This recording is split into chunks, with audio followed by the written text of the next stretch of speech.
Hi everyone, and welcome to The Sleepy Scientist. I'm really happy you're here.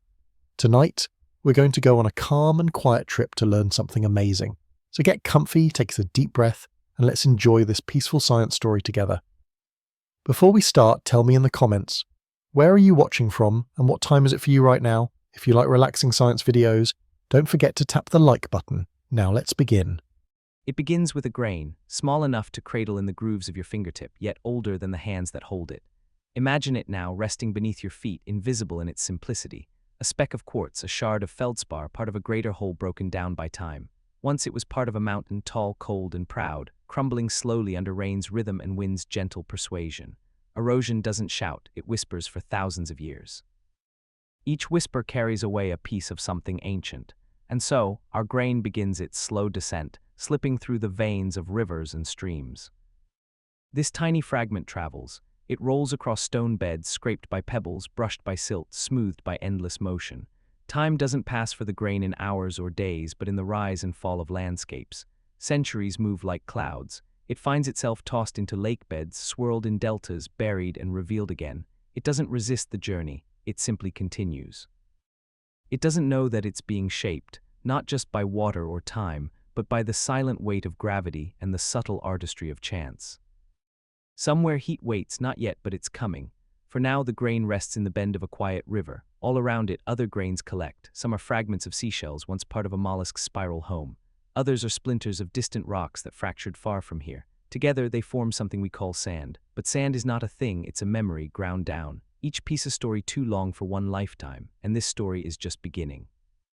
Beneath the surface, under layers of earth and time, pressure begins its soft work. The grains are pressed closer together, not harshly, but with the steady insistence of time. Water filters through, bringing minerals that coat their surfaces. Bonds begin to form. In places, they fuse lightly, becoming part of something larger, a sedimentary cradle for sleeping futures. Still, our grain waits. It is not ready yet. Above ground, storms come and go. Creatures live and vanish. Entire forests bloom and fall into silence. The world changes in loud and quiet ways, but the grain remains patient. Then something shifts. Perhaps the land is lifted slowly, pushed upward by the tectonic breath of the earth. The grain, once buried, finds itself exposed again. Wind picks it up like a forgotten thought. It flies. It lands. It rolls into a new life, carried by dunes that walk across deserts like sleeping giants. Here, beneath the relentless sun, glass begins to whisper its promise. You see, when the heat is high enough, unimaginably hot, and the sand fine enough, a transformation is possible. But nature rarely hurries. Instead, it stores up the moment, waits for the perfect storm, the precise collision of heat, force, and chemistry. And sometimes that storm is lightning. Imagine standing in the quiet of a desert night. The wind stills for a moment, and then a sudden flash splits the sky. A fork of pure energy strikes the ground with the ferocity of a billion sparks. When it meets the sand, it does something miraculous. It melts it. In an instant, the quartz liquefies, reshapes, then hardens as it cools. What remains is not sand, it is glass, a twisting, hollow tube born from electricity, a fulgurite. Our grain, if it was in the path, has changed. It no longer shifts in the breeze. It glows now, faintly, frozen in a new shape. But most grains aren't chosen this way. Most continue wandering. Elsewhere, the planet boils from within. Deep in Earth's mantle, heat pulses like a sleeping heart. Sometimes it rises, bursting forth in lava and ash. Volcanoes don't ask permission. They scatter heat across the land, and in their chaos they offer another path to glass. Lava, when cooled quickly, becomes obsidian, a natural glass, dark and smooth as night water. But only certain kinds of lava, under very specific conditions, become this way. Most cool too slowly. Others never make it to the surface. Still, the idea remains. With enough heat and the right ingredients, the humble grain transforms. Back on the surface, human hands begin to play their role.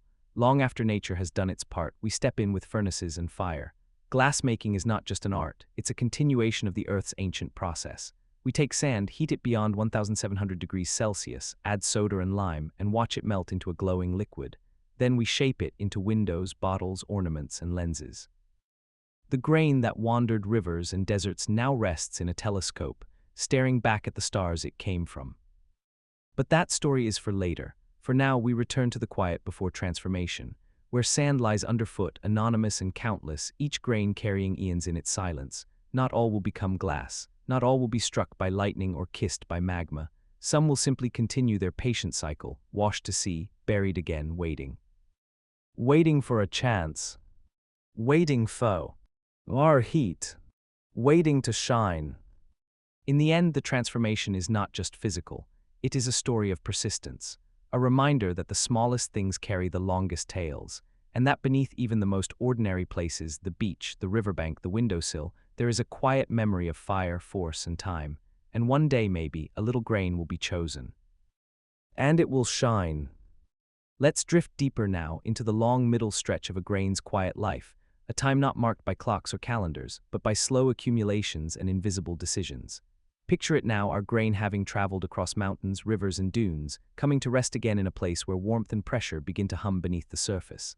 Not the searing strike of lightning, nor the drama of a volcanic burst, but the patient, hidden kind of change. Here in this layer of earth, deep enough to be forgotten but not yet melted, the grain is held. Around it, other particles press in like old friends returning after lifetimes apart. Time settles like dust, thousands of years slip by like a sigh in sleep, and within this stillness the earth continues its work, silent, unseen, and absolute. Groundwater flows slowly through the pores of packed sediment, leaving behind minerals in its wake. These minerals coat the grains with thin layers, soft glazes that begin to glue things together. Silica, calcium, iron, each adds its fingerprint. This is lithification, where sediment becomes stone, and grains find new roles in sandstone or siltstone, fixed but never forgotten.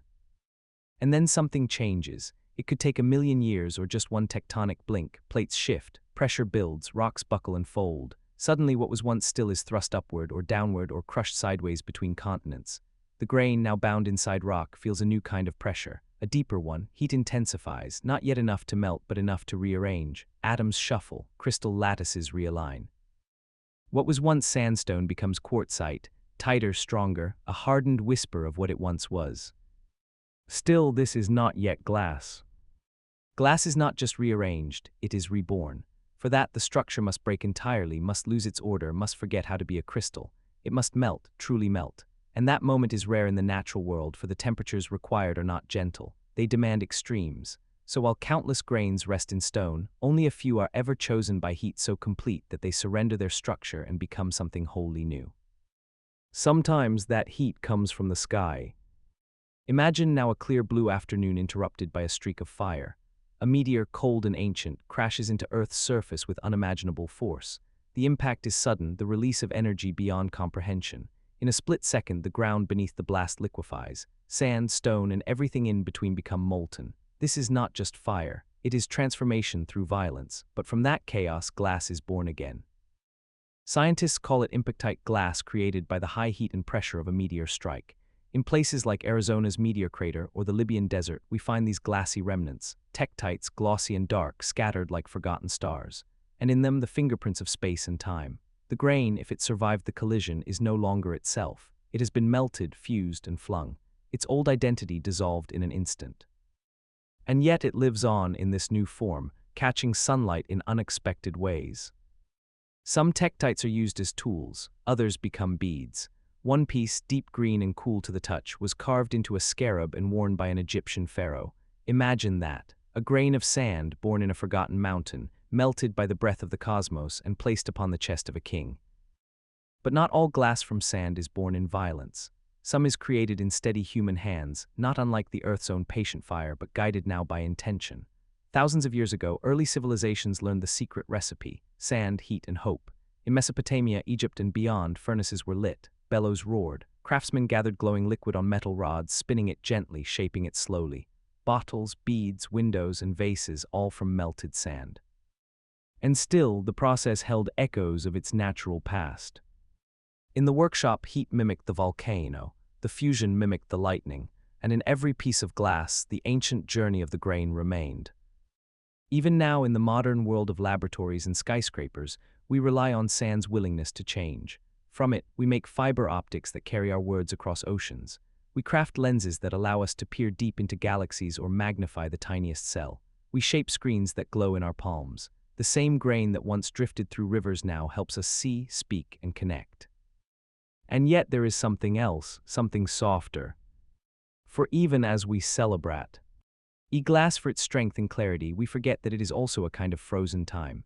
Unlike crystals, whose atoms align in rigid patterns, glass is amorphous, disordered, caught in between. It holds the structure of a liquid locked in the body of a solid. Scientists sometimes call it a supercooled liquid, though others debate the term.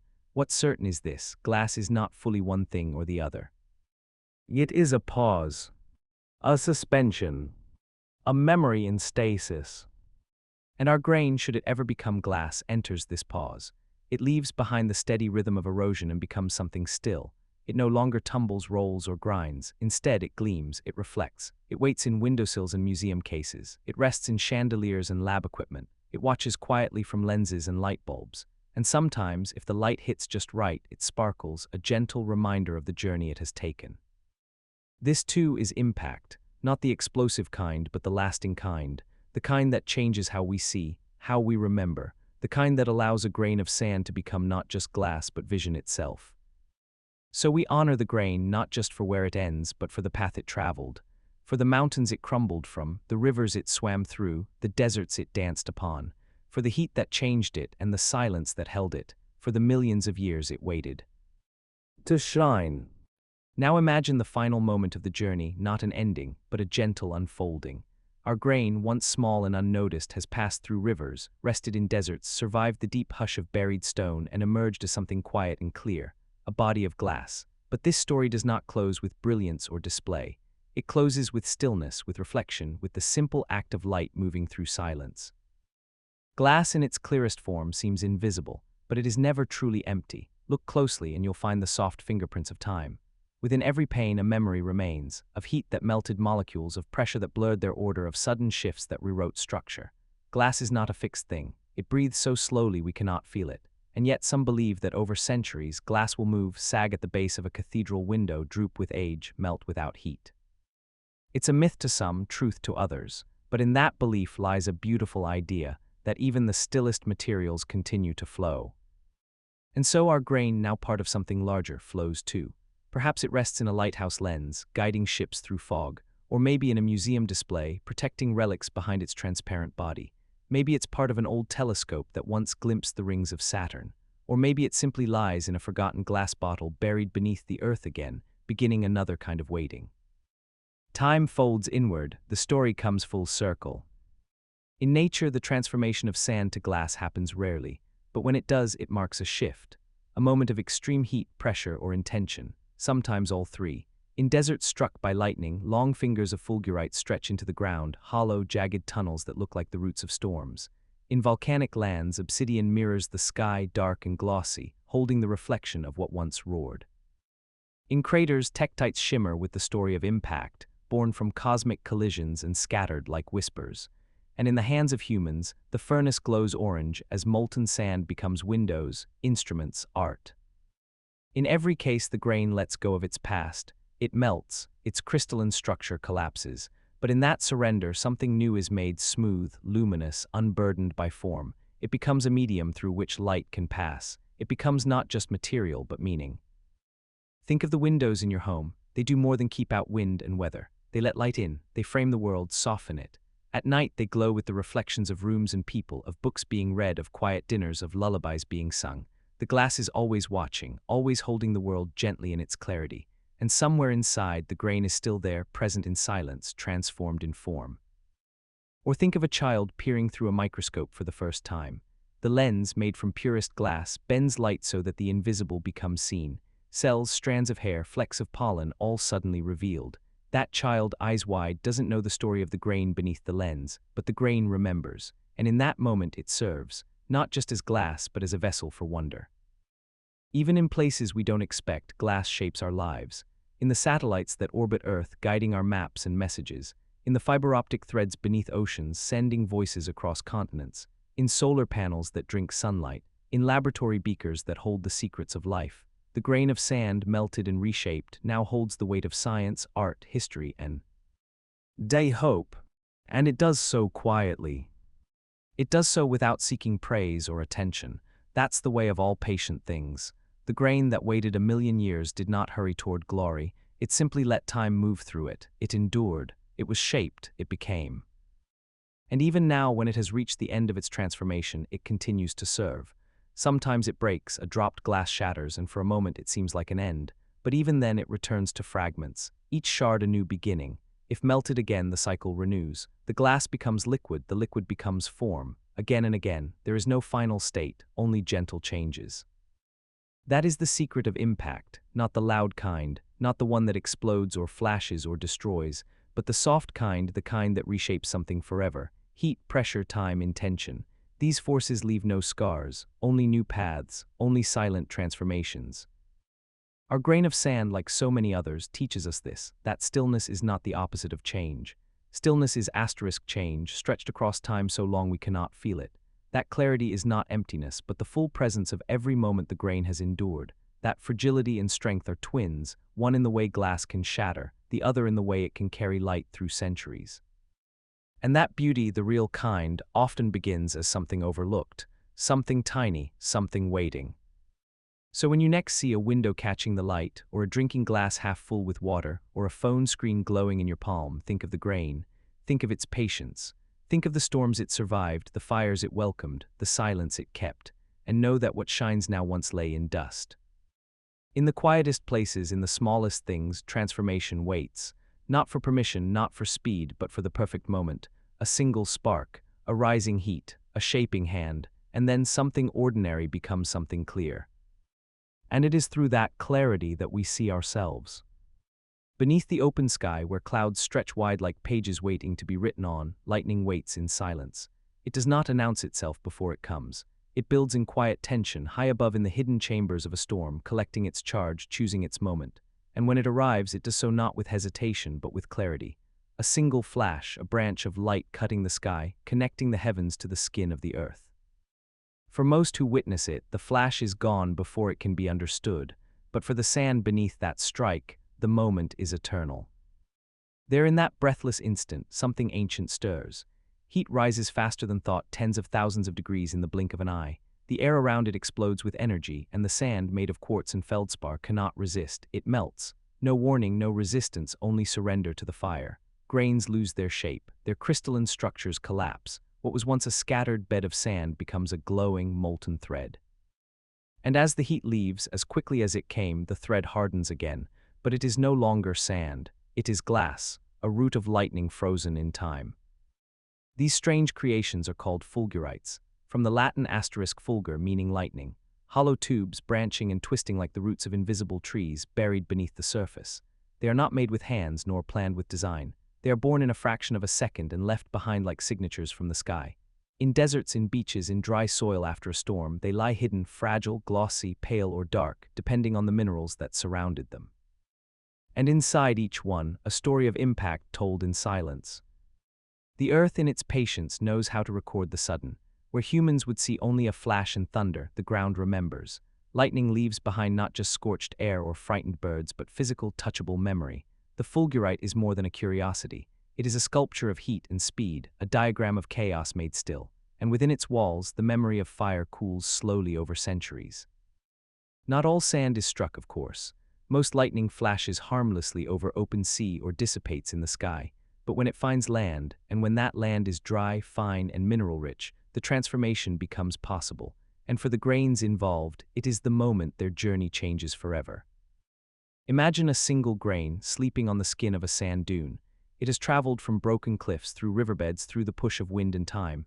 It rests now under moonlight, unaware of what waits above. The clouds gather, the static builds, the sky groans, and then a bolt descends. It touches the earth like a finger dipped in flame. In that instant, the grain is taken, lifted, melted, shaped into glass by something it never saw coming. The grain becomes part of a root, not one that feeds a tree, but one that feeds memory. The fulgurite forms around it, spiraling downward into the ground, hollow in the center, glassy on the edge, a sculpture shaped by pressure and power. And when the storm moves on, when the wind returns to its gentle rhythm, the glass remains, buried, waiting to be found. Fulgurites can be small, no thicker than a pencil or as wide as a man's arm. Some stretch for meters underground, others break off in short curls. Scientists study them not just for their beauty, but for what they tell us. The heat required to make one is staggering, over 30,000 degrees Celsius, hotter than the surface of the sun. And yet that heat lasts less than a second. A pulse, not a fire, a whisper, not a blaze, and still it is enough. Enough to transform loose, wandering sand into solid, rooted glass. In this way, lightning becomes not just destruction, but creation. It is easy to think of lightning as something wild, chaotic, and unshaped, but in the fulgurite we see another truth, that even the most untamed forces can leave behind structure, that even the fastest moment can give birth to stillness, and that the earth is always ready to receive that change, not with fear but with form. When we hold a piece of fulgurite in our hand, we are holding time stopped by fire. We are touching the memory of a storm, the shadow of a flash. Its surface may be rough or smooth. Its color may shift with the light, but always it carries the signature of the sky. No two fulgurites are alike, just as no two lightning bolts ever follow the same path. Each one is a map of a moment, a sculpture of energy and surrender. And the grain of sand, our familiar traveler, has become something new once more. Not through erosion, not through pressure, but through sudden, blazing touch. It now lies in a tube of glass beneath the desert floor, not drifting anymore, not shifting in the wind. It has found its place. It has become part of a route that leads not to water but to light, and though it cannot speak, though it has no words, it tells us something all the same. That change can come in a flash. That stillness can follow fire. That beauty can be born in an instant and last for centuries. Let us now follow the route of glass, that silent mark left by lightning as it weaves deeper into the earth, not just in shape but in meaning. The fulgurite may have formed in a second, but its life stretches beyond sight. It lies there, buried beneath the dunes or the thin topsoil of ancient plains, cradled in the stillness it was born into. The heat has passed, the storm has moved on, yet the glass root remains, a memory so sharp, so silent, that even time tiptoes around it. Around the fulgurite, the earth does not freeze. It shifts, breathes, settles. Insects pass by, roots curl near, moisture seeps gently into the soil, and yet the glass is unchanged. Unlike the sand that formed it, no longer does it yield to wind or water. It is not worn down grain by grain. It does not scatter. Instead, it holds. It keeps its hollow spine, its irregular twists and turns, as if still echoing the path lightning took in its fall to earth. Sometimes, centuries after the storm that birthed it, a fulgurite is found. A wandering footstep kicks up the edge of glass where sand once hid it. A careful eye notices the strange glint, unlike anything around it. Someone picks it up, brushes the dust away, and in their hands rests not just a tube of natural glass, but a piece of the sky's own script, a lightning letter written in silence. Scientists study it for its structure, to understand the temperature of the strike, the minerals involved, the path the energy followed. Each fulgurite is like a fingerprint. It tells a different story. It might contain hints of vanadium or titanium or trace elements rare in the topsoil but present in deeper rock. In this way, lightning reveals the hidden layers of Earth, melting a small tunnel into truth. But the story doesn't only live in labs. Poets, too, have looked at fulgurites and found metaphors in their hollow cores. They see the human condition, sudden change, lasting scars, transformation through force. The idea that something as chaotic as lightning can leave behind such delicate, beautiful shapes moves something ancient in us. It speaks to the paradox we know too well, that from the most terrifying moments can come the clearest understanding. There are places in the world where fulgurites are gathered like treasures. In the deserts of Namibia, in the high plateaus of the American Southwest, in the sandy coasts of Australia, seekers walk with eyes low, hoping to glimpse that faint trace of glass beneath their feet. Some keep them as talismans. Others grind tiny pieces into jewelry. Still others place them on altars or beneath pillows, believing they hold the energy of the storm itself. And in a way, they do. Not in the way a battery holds charge, but in the way memory holds meaning. The fulgurite is not a vessel of power. It is a vessel of past, the grain that melted, that surrendered its shape, that gave up everything it had ever known, now rests in a new form. Not scattered with the wind, not buried in layers of forgotten dust, but held in place by the very fire that might have destroyed it. Consider how rare that is. Most things touched by lightning are broken. Trees split in half, ground scorched black, air ripped apart by the sound. But sand is different. Sand receives the fire and answers not with destruction, but with transformation. It accepts the energy, melts, and hardens again, and in that process it becomes something it never could have been alone. That is the hidden message of lightning's secret, transformation through surrender. To let go, to melt, to lose structure, is not always to vanish. Sometimes it is the only way to become something new. In ancient cultures, lightning was seen as the voice of gods, the sword of the heavens, the angry breath of creation. But none imagined that beneath their feet, those flashes were writing glass into the land, quietly, without permission, without witness. And now, as we study them, as we catalog and classify, we begin to understand that nature leaves behind more than marks, it leaves mirrors. Fulgurites show us what it means to be shaped by something beyond control. They remind us that suddenness does not cancel beauty, and that the briefest of moments can change the structure of things forever. Imagine again the grain of sand no longer drifting, no longer seeking. It lies now in a tube of memory, alongside others that shared the same fate. Together they form a path, a delicate lightning route winding beneath the earth. If it were to be lifted from the ground, washed and held to the sun, it would glimmer faintly, not just in beauty but in story. Some fulgurites are so fine, so thin, that they resemble frozen smoke. Others are jagged, sharp-edged, like tiny caves frozen mid-collapse. But all carry the same signature, a journey that began with silence, surged with fire, and settled into glass. And in their hollow centers, they whisper not just of electricity, but of time, of patience, of what it means to become still after being struck, of how light leaves its mark, not with shadow, but with shine. The earth does not rush the glass to change again. It lets it rest, it lets it be. And as thousands of years pass, as the landscape changes once more, the fulgurite may remain untouched, unseen, unnamed, but it does not need attention to have meaning. Its meaning is its existence. It is the reminder that what comes in a flash can last forever, that the loudest moments leave the quietest remains, that from chaos, order can take root. Even if that root is made of glass.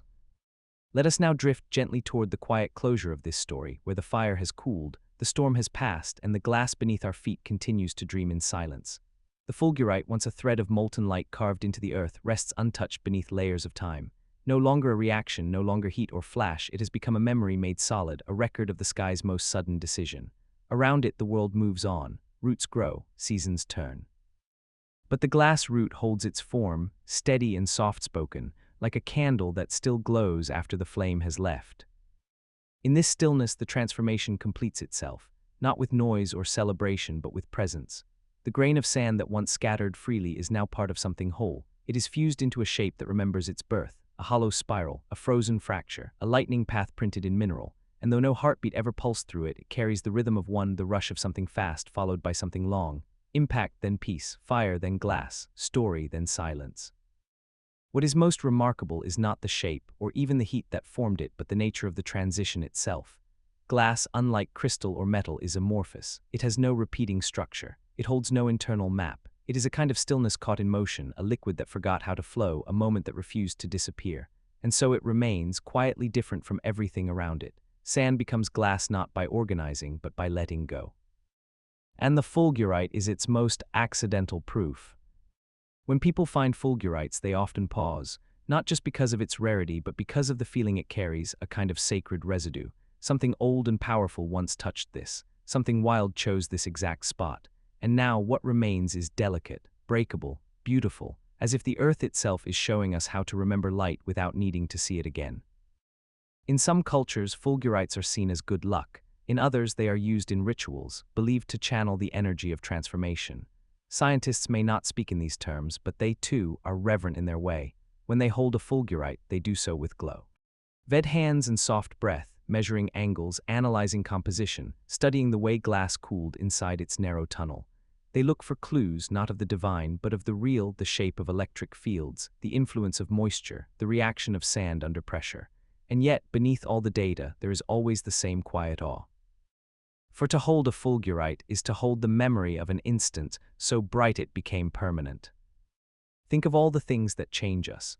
Moments of intensity, grief, joy, love, fear that flash into our lives and leave their mark. We do not remain the same after them. We are melted for a moment, reshaped in silence. And though we return to the rhythm of days, we carry the shape of that lightning within us. Sometimes it shows in our thoughts, sometimes in how we love, sometimes in how we slow down and look at the sky differently than we did before.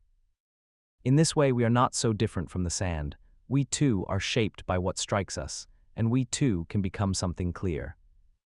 There is a quiet lesson buried with the fulgurites. That transformation is not always gentle, but it can still lead to beauty. That being struck is not the end. That light, even when fierce, can leave behind something useful, something lasting, something worth uncovering. Perhaps one day, long after we're gone, a future hand will dig into the ground and find a fulgurite we never saw.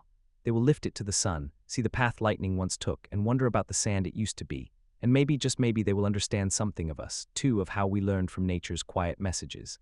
of how we listened to the earth not only with instruments but with emotion, of how we saw lightning not as fear but as transformation. And as they hold that glass, as it glimmers in the soft light of a new century, they will be holding not just a piece of the past, but the shape of a single second that refused to be forgotten. The grain that was melted, the path that was burned, the glass that endured. This is how the earth writes stories no pen could ever hold, with heat, with silence, with patience. And the fulgurite is its whisper, a delicate root beneath our feet, reminding us that even the most fleeting moments can become eternal if only we are still enough to see them. So let it rest now where it formed. Let the sand drift gently back around it. Let the wind carry the memory of the storm across the plains, and know that, somewhere below, the glass remains. Waiting, not for lightning, but for discovery. It begins deep beneath the ground, where the earth breathes not with wind, but with molten stone. There, far below the roots of trees and the deepest beds of rivers, a silent pressure builds. It is not quick, it is not loud, but it is steady. Rock softens into liquid, heat swirls like an ancient thought, and slowly, like the turning of stars, magma gathers strength. This is the breath of volcanoes, slow, powerful, patient, a breath so deep it takes centuries to rise. But when it does, the world above must listen.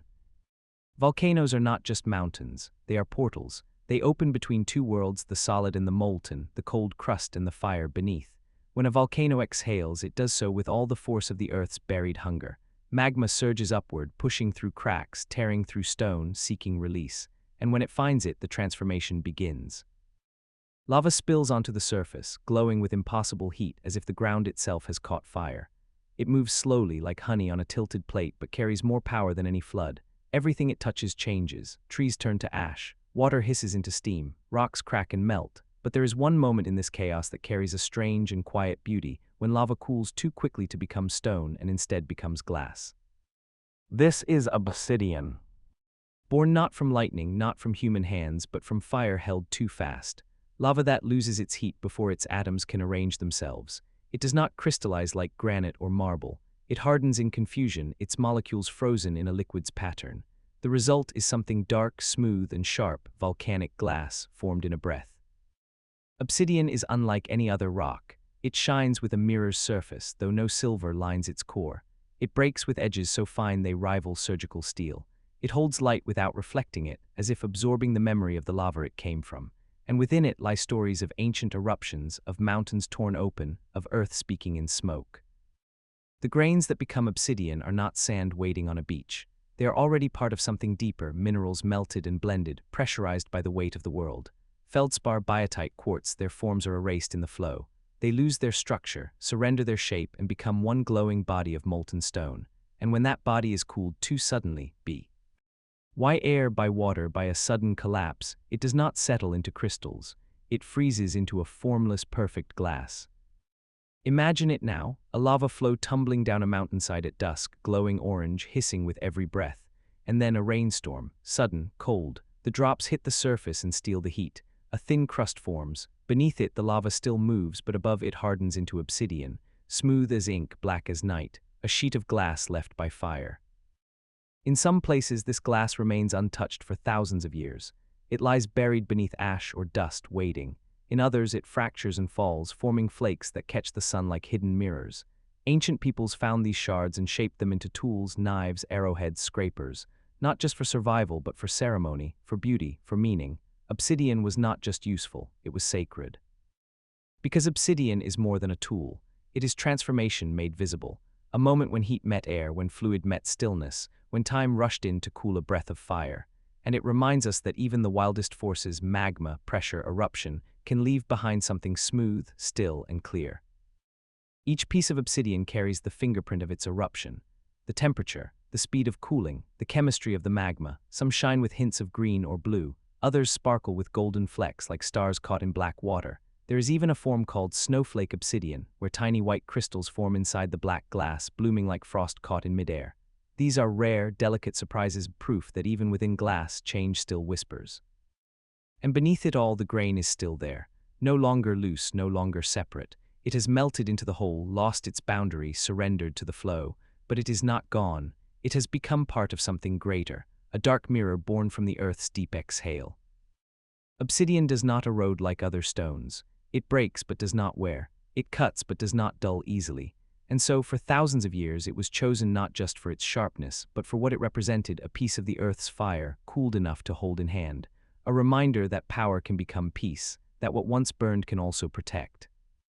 In this way, obsidian is not only born from volcanoes, it is their memory, their breath cooled and caught, their voice made solid.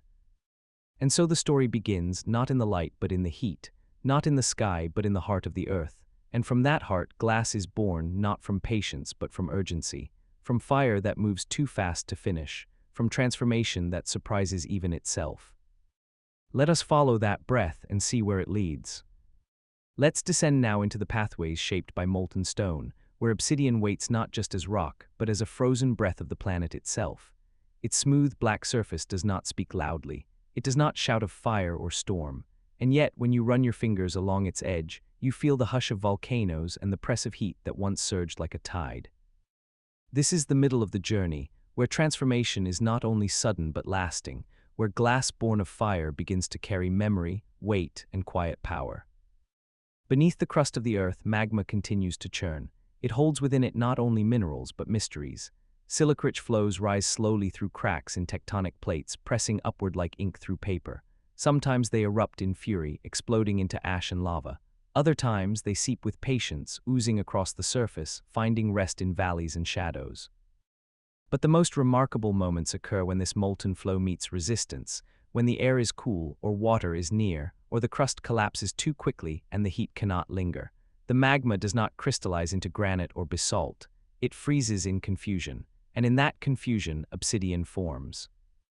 It is this arrest of order that gives obsidian its beauty. Its molecules are trapped mid-motion, unable to arrange themselves in regular patterns. Unlike quartz or feldspar, which sparkle with repetition, obsidian holds no crystal face. It is pure disorder but held in perfect stillness, a chaos so quick it became serene. And the grain, the minerals that once floated freely inside magma, have fused into a new identity, indistinguishable, uncountable, unified by heat. Obsidian flows are often found in ringed domes, volcanic glass hills that rise gently from ancient eruptions. In places like Oregon's Glass Mountain or the Lipari Islands off Italy, you can walk across fields of broken obsidian, black as night, sharp as thought. The shards crunch softly underfoot, and if you listen carefully, they almost sound like whispers. Whispers of heat, of collapse, of transformation paused at its peak. Long ago, ancient humans found these pieces. To them, obsidian was more than material, it was revelation. Here was something the earth had melted and shaped. Without human hand, something already sharp, already smooth. They chipped it carefully, flaking off thin blades that gleamed under the sun. Obsidian tools were prized not just for their edge, but for their soul. Some were used in rituals, placed beside the dead, or carried as talismans against the unknown. Others were turned into mirrors, polished sheets of black glass in which people saw not just their reflection, but the unknown beyond it. In Aztec temples, obsidian was sacred. Shamans believed it opened portals. In some traditions, they gazed into it for visions, tracing futures in the shifting shadows of their own faces. In ancient Greece, it was traded as a precious item. Across continents and cultures, volcanic glass became a bridge between nature and human will, between fire and form. And yet the transformation it holds is older than any culture. The earth itself made obsidian before we ever found it.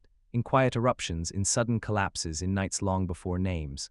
The magma that became glass flowed through a world untouched by language or story. It carried only heat and potential. When it cooled, it didn't vanish, it waited. It held its form beneath layers of dust and time, becoming a story only those who listened could hear. Even today, we find it in hidden places, on remote islands, on mountain ridges, beneath volcanic ash. When lifted into the light, it catches more than sunlight. It holds motion within stillness. And sometimes, if the piece is large enough and flawless enough, it is shaped again. Not into blades or beads, but into lenses. Obsidian can be used to focus light, not like modern glass made in factories, but in simple, powerful ways. Early telescopes used it. Early mirrors, too. It bent light to reveal things once hidden, stars, faces, secrets. And in doing so, the glass became not just a record of heat, but a tool of clarity. Think of what that means, that something born of fire, formed in panic, caught in a sudden stillness, could one day be used to see the moon, or a single hair, or the soul behind a reflection. That is the secret of obsidian, that it is not just a product of destruction but of possibility, that from eruption we get understanding, that from magma we get mirrors. Beneath its dark surface, obsidian carries the unseen. It is a vessel for what light cannot pass through, but only dance across. And in that dance, a story continues of the grain that once drifted in magma, of the fire that tried to shape it into stone, of the cold that interrupted, and the silence that followed. The journey of the grain within obsidian is not marked by erosion or wandering. It is a tale of surrender, of merging, of being swept into something larger. It gave up its boundaries and was transformed, not piece by piece, but all at once. It is still there, not as an individual, but as part of a whole. A glass that carries the memory of fire, not in flame, but in form. And that form, when broken, reveals its sharpness. Obsidian blades can slice so finely they sever cells without pain. Surgeons have used them to cut more cleanly than steel. Artists have etched with them. And yet this sharpness comes not from intention, but from nature, from the way the glass breaks in perfect conchoidal curves, in edges thin as breath. So here it lies in the middle of its journey, obsidian, born of lava, holder of edges, mirror of darkness. It does not ask to be found, it does not shine unless touched, but it remains, strong in its stillness, beautiful in its silence. And within it the story of a breath, deep, sudden, cooled into glass. Now let us return to the surface, where obsidian rests beneath layers of ash and time, quietly waiting in the shadows of the mountains that gave it life. The volcano sleeps now. The fire that once poured across the land has cooled, hardened, vanished into memory, but the obsidian remains, unmoving, unmelting, a frozen breath of the earth's deepest voice. It lies beneath the moss, beneath the quiet footfalls of deer, beneath centuries of snowfall and sun. And still it waits, not to change, but to be discovered. The journey of the grain that once flowed within magma is no longer about movement. It is about stillness held in form. Within this volcanic glass, every mineral that once danced in fire is now fused, invisible, whole. It will not erode like sand. It will not scatter in the wind. It has been shaped into something that keeps its edge, keeps its silence, keeps its memory. Obsidian doesn't age the way other stones do. It doesn't crack from cold or dissolve in rain. It resists the passage of time. And so, long after trees have fallen and rivers have changed course, the obsidian remains, its surface still smooth, still dark, still reflecting the sky when held just right. A mirror made by accident, a lens made by heat, a monument to transformation. When held in the palm, obsidian feels heavier than expected, cool, solid, quiet, it doesn't glitter or shine unless coaxed. It doesn't call attention to itself, but if you turn it slowly in your hand, if you look closely, you might see the faint swirls left by cooling lava, lines where motion froze mid-step. You might find colors hidden deep in the black, hints of purple, green, or even gold. These are not decorations, they are memories of the heat that formed them.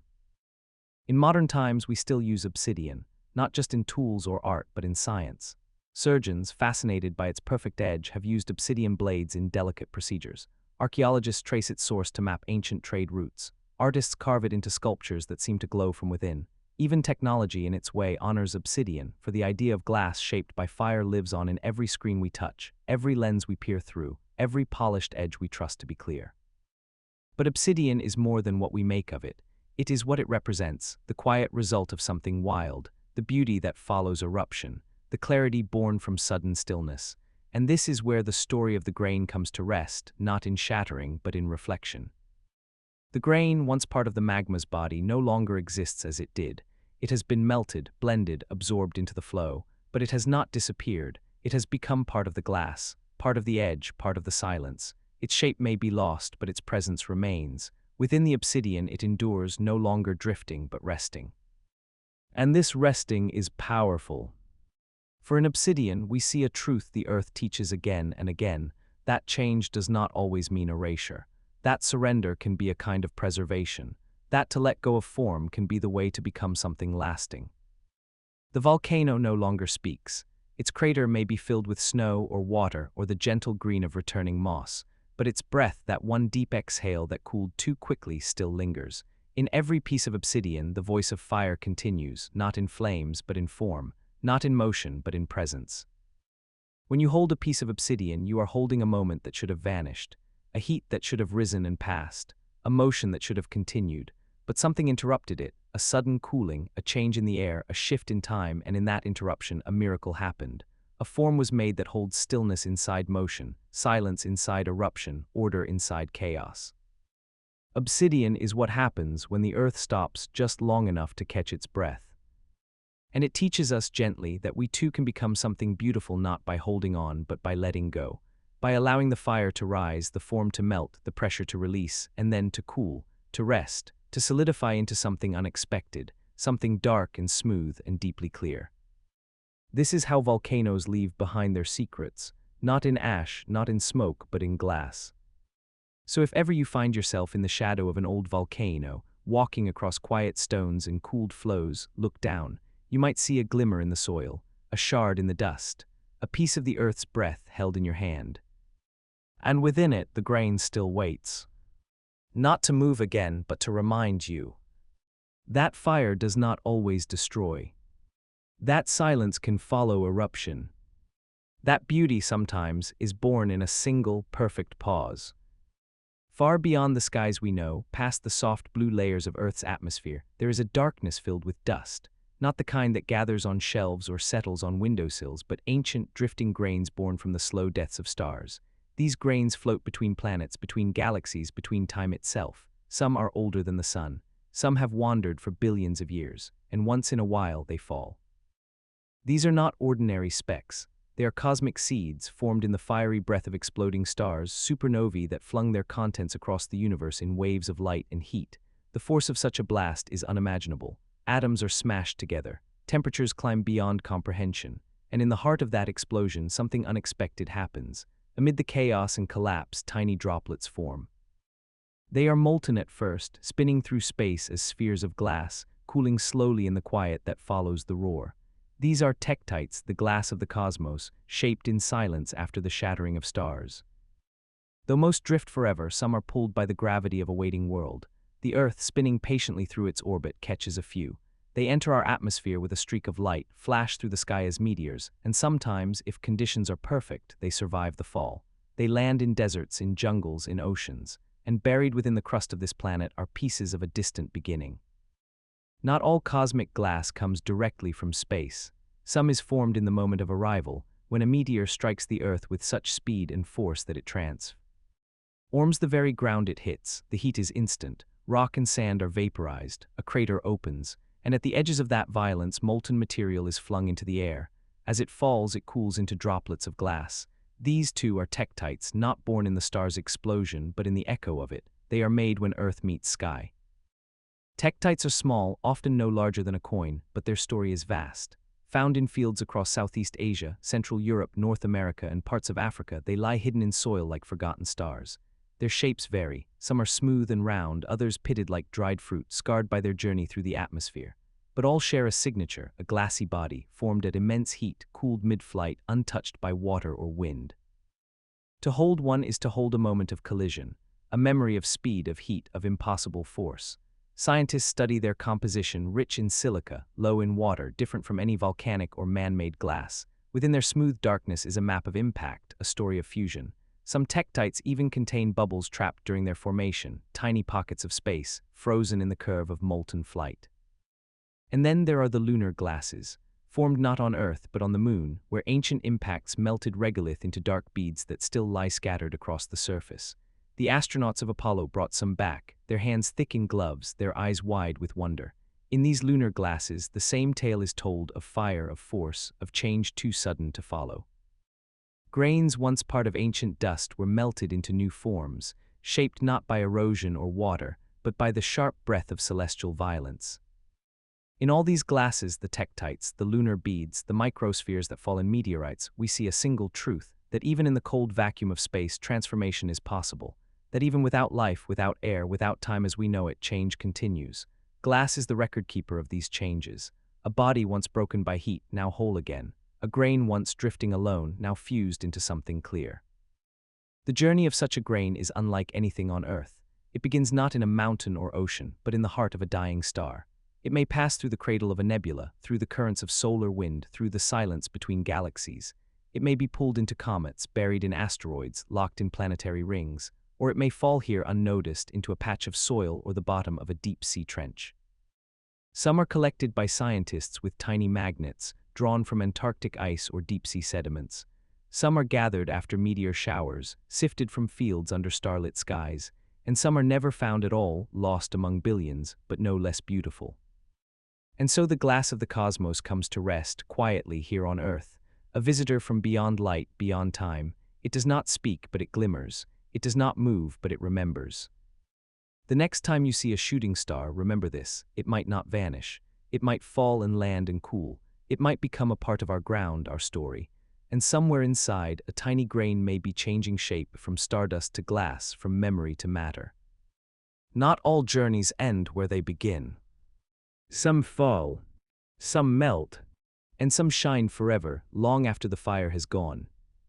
Let us now follow the tektite as it rests within the Earth's embrace, a shard of distant light, cooled and dark, yet still holding the memory of its celestial origin. It lies buried beneath layers of soil and silence, not broken, not worn, but preserved in stillness. Rain falls, roots grow above it, seasons shift, but the glass does not change. It holds its form like a thought too beautiful to fade, like a secret the stars left behind. Scientists find tektites scattered far from the craters that birthed them. This scattering tells a story of force and flight, of molten droplets ejected high into the air, traveling hundreds or even thousands of kilometers before falling back to Earth. Some fell into forests, some into rivers, some into the open desert. And as they landed, they cooled completely, preserving every ripple, every bubble, every line etched by the air. Each tektite carries clues. Their smooth, aerodynamic shapes suggest a moment of wild motion. Their surfaces, sometimes pockmarked like the moon, show where gases escaped as they cooled. Inside, the glass is often uniform, dark, and dense. But sometimes, hidden swirls reveal how the material folded on itself during flight.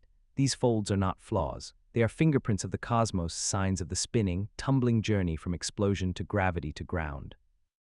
There are different kinds of tektites, each with their own region and story. Australites found across Australia are famous for their button-like shapes, created as they re-entered the atmosphere and were sculpted by heat and wind. Indochinites scattered across South-Asias.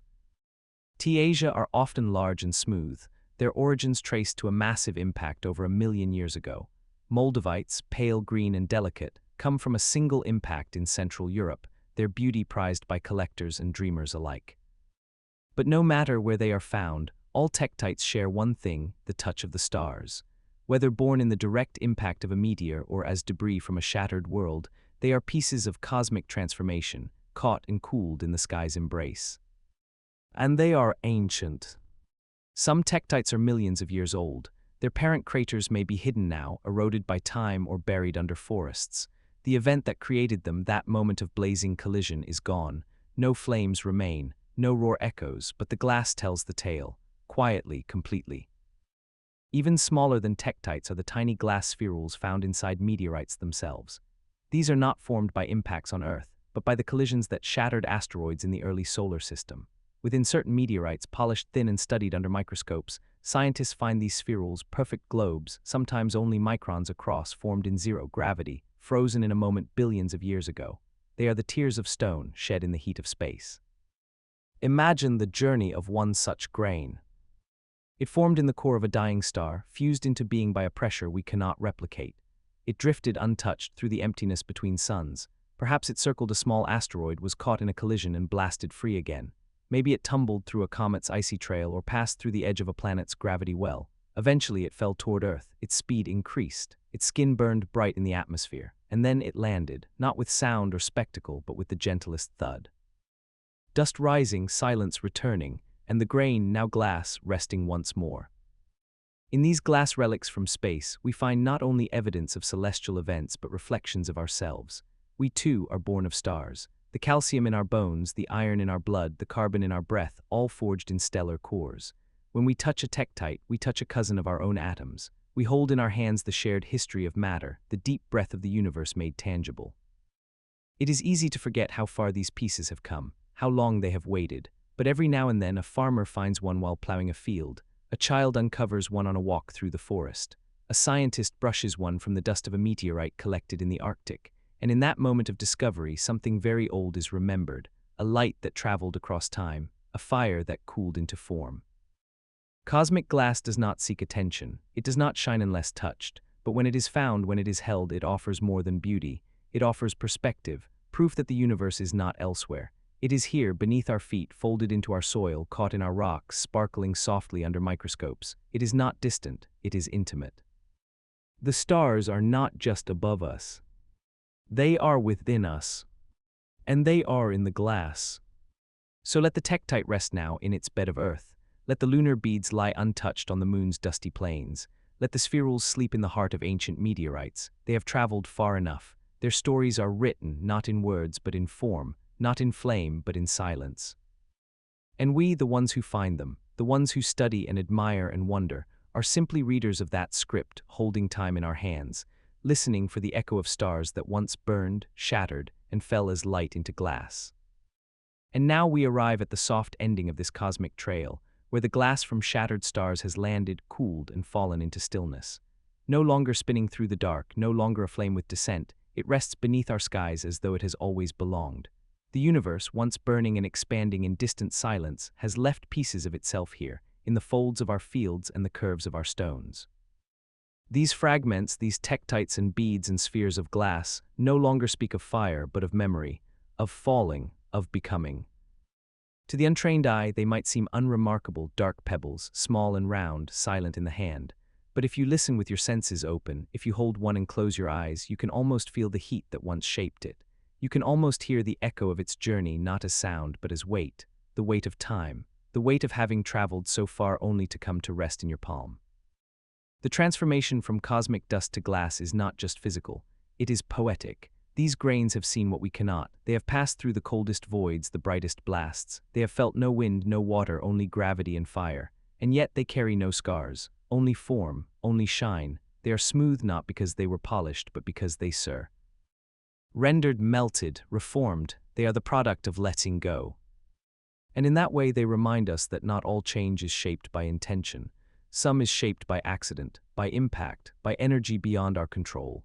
And yet in the aftermath something beautiful remains, something lasting, something clear. Across the world there are people who collect tektites not for study, but for solace. They wear them around their necks, keep them beside their beds, place them under pillows or in potted plants. Not because they expect power from them, but because they feel something, a connection, a pull, a quiet awe. The glass does not speak, but its silence is full. It tells them, you are made of the same. We are all remnants of stars. That is not poetry. It is science. The iron in your blood, the calcium in your bones, the carbon in your skin, all forged in stellar cores, all released in supernovae, all gathered here, folded into flesh and thought. And so, when we hold a cosmic glass in our hands, we are not just looking outward. We are looking inward. We are remembering what we are. And the glass remembers too. It remembers the distance, the heat, the falling, the cooling. It remembers silence. It remembers flight. And it carries that memory not in words, but in being. You cannot read a tektite like a book, but you can understand it like a dream, slowly in pieces through feeling. This is the quiet gift of cosmic glass. It is a mirror for mystery, a small, solid way to feel something infinite, not through telescopes or equations, but through weight, through presence, through touch. And in this glass, the grain that once drifted freely, aimlessly, has become something that endures. It no longer wanders, it no longer waits. It has become whole, not by design but by force. Not through shaping, but through surrender. It has been melted, hurled, cooled, and discovered, and in that process it has taken on meaning. Not all grains become glass, not all journeys end with clarity, but some do, some fall just right, some cool just enough, some shine without light, and those are the ones we find, sometimes centuries later, waiting patiently in the ground. We may never know the exact path each one took. We may never find the crater that birthed it or the star that forged it, but we don't need to. The story is not in the map. It is in the glass itself, in the smoothness, the curve, the darkness that holds a hint of space. And so we learn from it. We learn that not all collisions destroy, that not all fire consumes, that some things, when melted and scattered, find new form, that stillness too can be earned, and that clarity, real clarity, often comes from surrender, not resistance. The next time you walk under a starry sky, think of what has already fallen. Think of what might lie beneath your feet, not just stone or soil, but a quiet message from the stars. A grain of glass, cool and complete, whispering of journeys far beyond what we can see. And perhaps if you find one, if you brush away the dust and lift it to the light, you will feel something ancient stir inside you. Not fear, not fire, but recognition. Because it has fallen far to meet you. Because it has waited long to be held. Because inside that tiny piece of cooled sky is a reminder that you too are made of stars, and that everything that falls does not break. Some things fall, so they can shine. Beneath the waves, where light dances in soft ribbons, and the ocean floor moves not in moments but in ages, sand settles like breath. It drifts slowly, grain by grain, from river mouths, from weathered cliffs, from faraway deserts carried by wind and time. Each grain begins its journey far from the silence of the seafloor, born in mountains that once reached into the sky. And now, carried by the long exhale of erosion, it finds its resting place in the arms of the deep. Here, beneath layers of water and current, sand becomes something else. It is no longer scattered by winds or hurried by footsteps. It is pressed, layered, hidden. In the still darkness of the ocean bottom, it gathers without urgency. Some grains have traveled across continents to arrive here, others tumbled from the nearest shore. All are equal now, lying side by side in a bed shaped by millennia. Imagine a single grain, pale and smooth, resting quietly under hundreds of meters of water. It once rolled through mountain rivers, scraped over stone beds, caught in eddies and floods. It was carried into the sea with 100,000 others, drifting for days, weeks, years. But now it has come to stillness. It lies in the silt with no more motion, no more direction. It does not resist, it does not ask, it only rests. Above, the ocean changes in quiet ways. Seasons come and go. Currents shift with the moon's slow pull. Fish pass overhead, shadows moving like whispers. Sometimes storms stir the bottom, lifting sediment into swirls that slowly settle again, but mostly the deeper. Ain's still, and within that stillness, something begins. Pressure builds not suddenly but gently, like the weight of memory. Layer upon layer of sand settles over the grain, decade by decade, century by century, a silent blanket of time growing thicker with each generation. Above, life continues. Below, the grain is pressed, not crushed, but drawn closer to its neighbors. The spaces between grains shrink, water seeps out, minerals arrive. Silica drifts in from percolating fluids, coating the grains with thin films. Calcite flows through, binding edges. Slowly, the sand begins to harden, not into stone all at once, but into the suggestion of stone, a transition that might take millions of years. This is how sandstone is born, not from heat or fire, but from time, from weight, from the steady pressure of being left alone.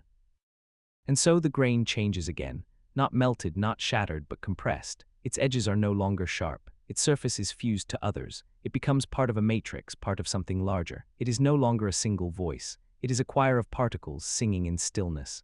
Together, they become the memory of a sea that no longer moves, a record of tides that rose and fell long ago. In places where ancient oceans once flowed, we now find mountains made of sandstone. The sea retreated, but the grains remained, lifted by tectonic shifts, exposed by erosion, carved by wind. Once again, the grain sees sunlight, but it is not the same grain. It is held in stone, and when that stone is broken by water, by wind, by time, the grain is freed, and its journey begins again. But here, in this moment beneath the sea, the grain does not know the path ahead. It only knows the dark comfort of quiet. It is part of a vast library of particles, each with a different origin but the same fate: to rest, to be pressed, to become. This slow becoming is not dramatic. It does not crack or blaze. It happens while no one is watching. While the world changes above, ice ages, extinctions, migrations, the sand below gathers itself into layers, into strata, into pages of the Earth's long book. And within one of those pages lies our grain, waiting not for discovery, but simply to be. Over time, shells fall too, the remains of plankton, of corals, of creatures too small to name. They mix with the sand, adding calcium, adding stories. Microscopic fossils press into the grains like fingerprints, silent witnesses to an ocean's history. Volcanic ash may arrive, adding color. Organic matter may drift down, adding darkness. Layer by layer, the bottom of the sea becomes a place of quiet transformation.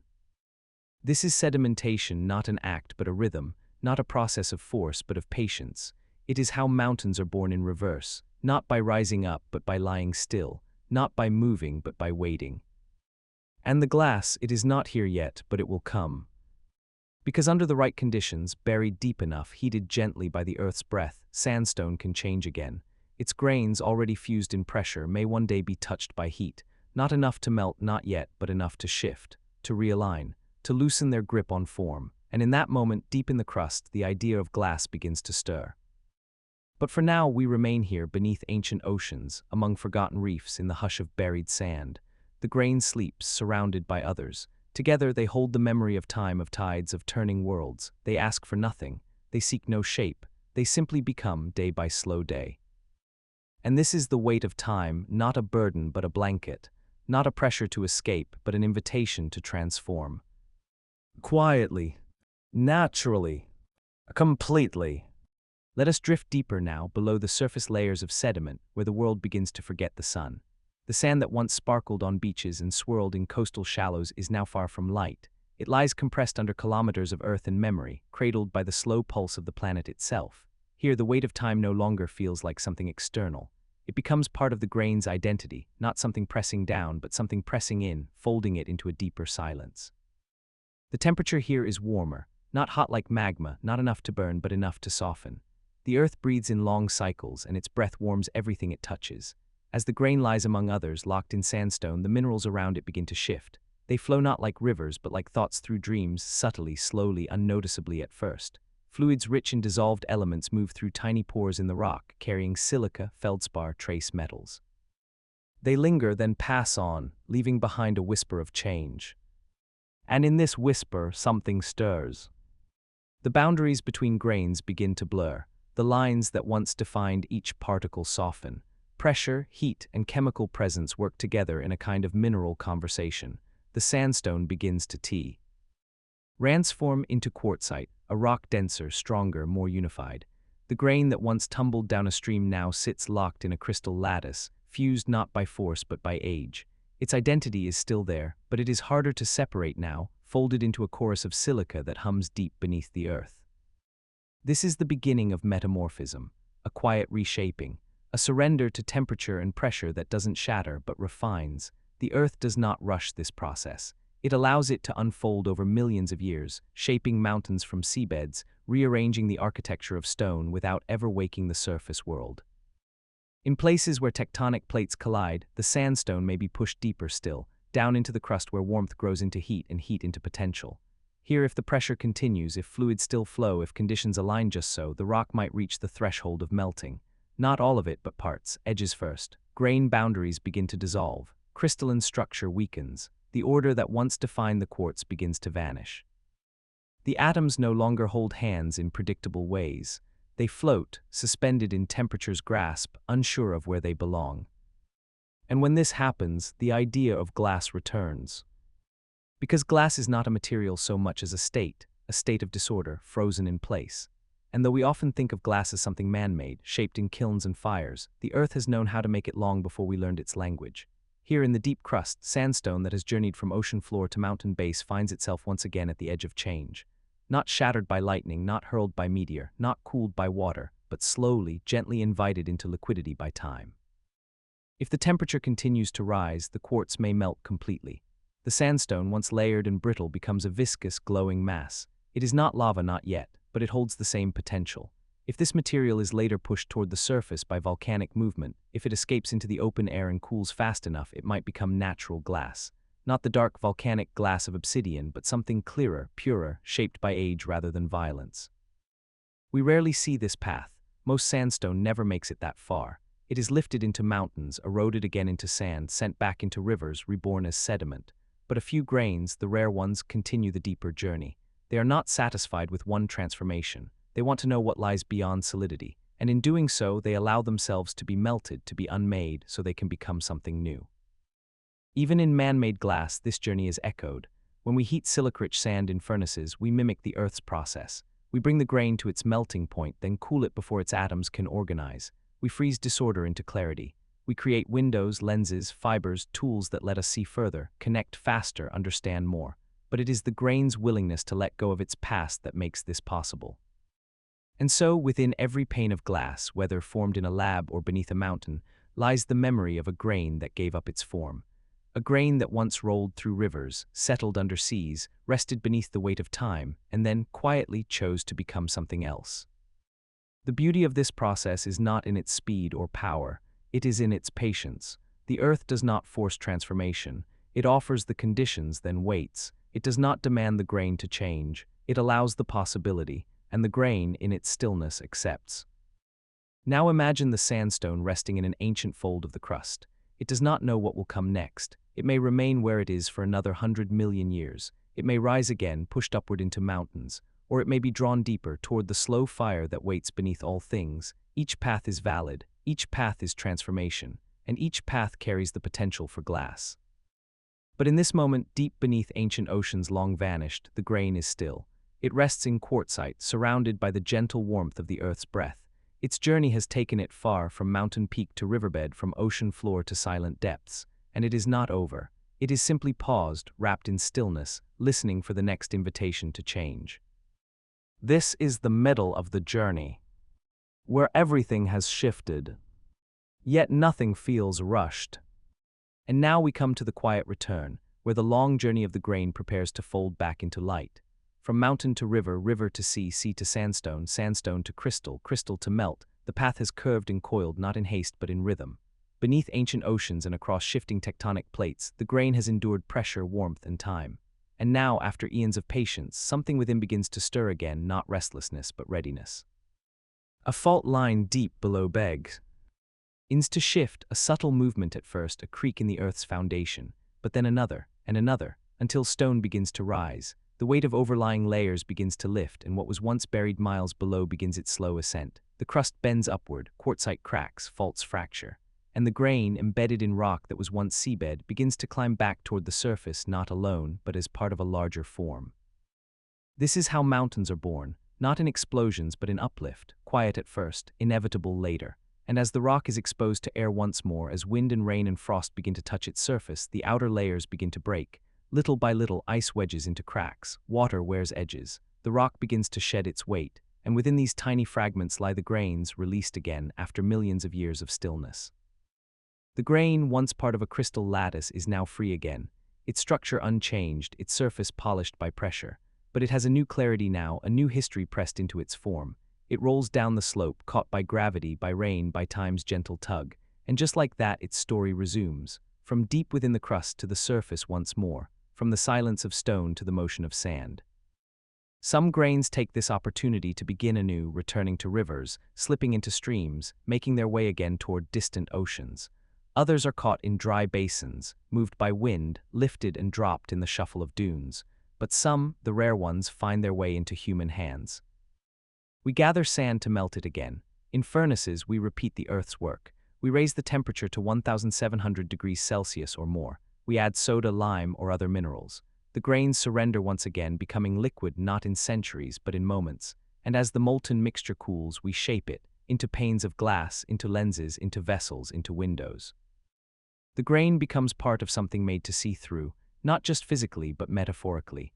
A telescope lens that reaches into the past, a microscope that sees the invisible, a window that holds the weather at bay while letting in the light, a piece of art that reflects its surroundings. And through these, the grain fulfills a new kind of purpose, not just as matter but as meaning.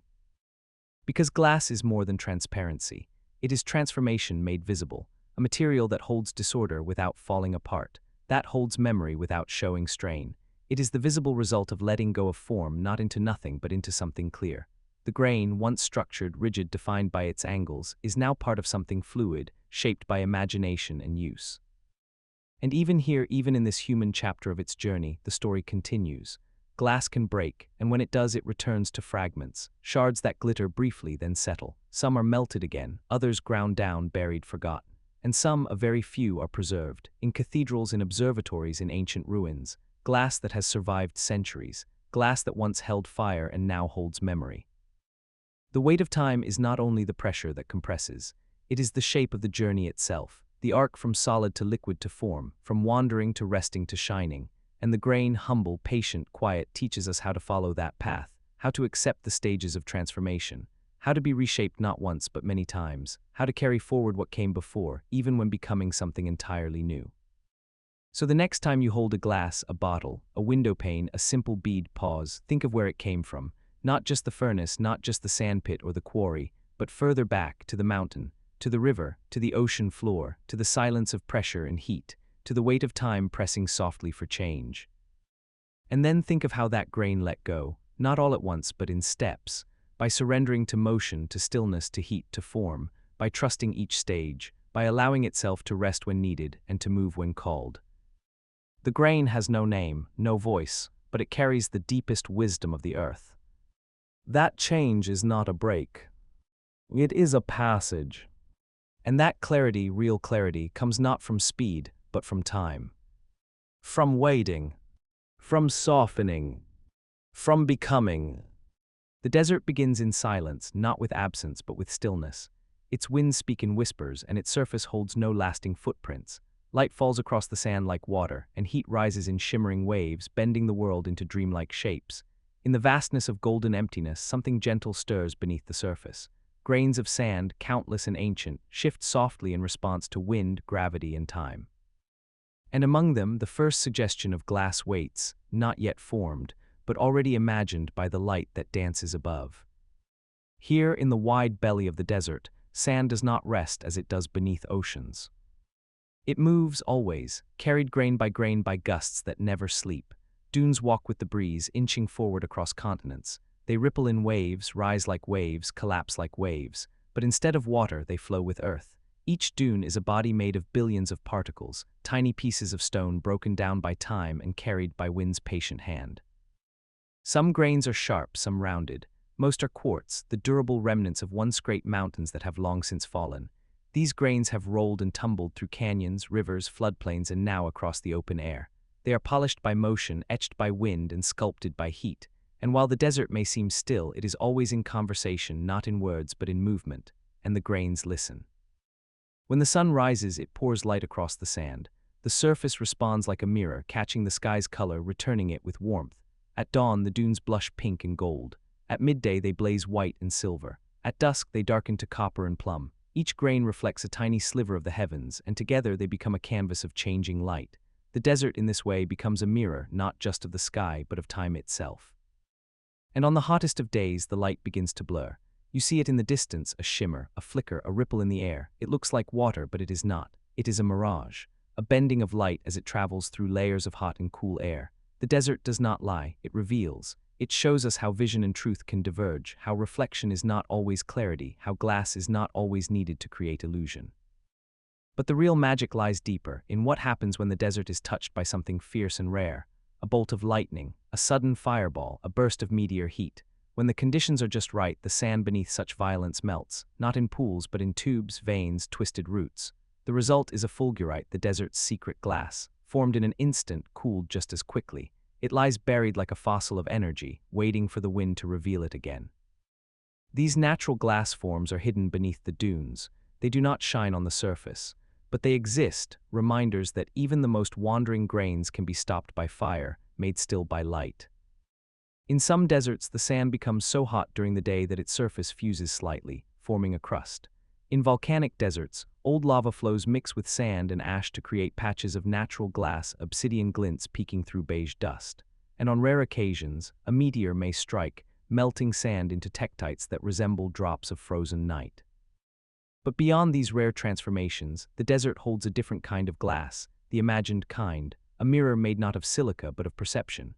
For to stand in the middle of a vast sand sea, surrounded by silence and sky, is to feel yourself dissolve into reflection.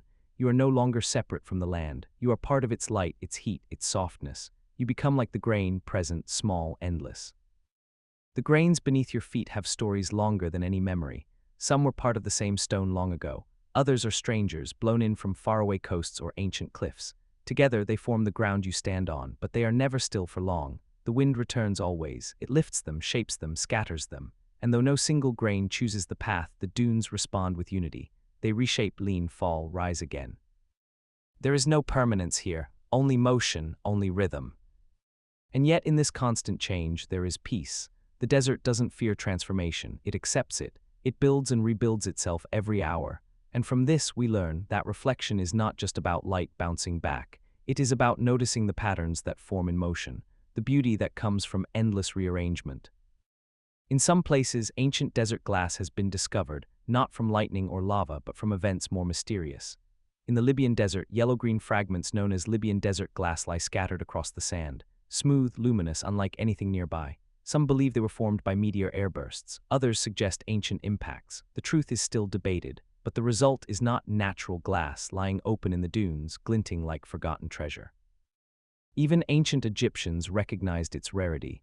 A scarab carved from this glass was found among the treasures of Tutankhamun's tomb, worn close to his heart in the afterlife. The desert, it seems, knows how to create beauty that lasts beyond kings.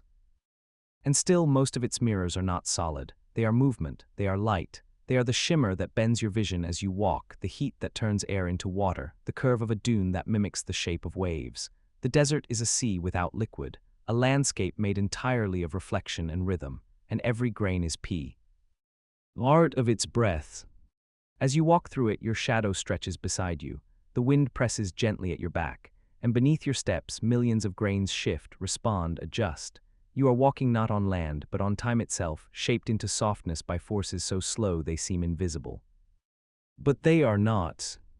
They are the same forces that once turned stone into sand, that carried grains across continents, that burned sky into soil and left behind glass, and they are still at work, whispering through the dunes, reminding you that everything reflects, that everything changes, that even the smallest grain can catch the light and glow. Now let us remain within the breath of the dunes, where the wind sculpts slowly and the light carries secrets, and look closer at what these grains have become. Not just wandering specks, not just shifting sand, but a memory of the earth's surface, fractured and scattered, reassembled by motion. The desert in its soft cruelty breaks things down until they glisten, and the grains, polished by time, reflect more than light. They reflect what has passed through them: wind, fire, silence, and story. Each dune is a living structure, though it makes no sound of its own. Its movement is the voice of the wind, its shape a response to the invisible.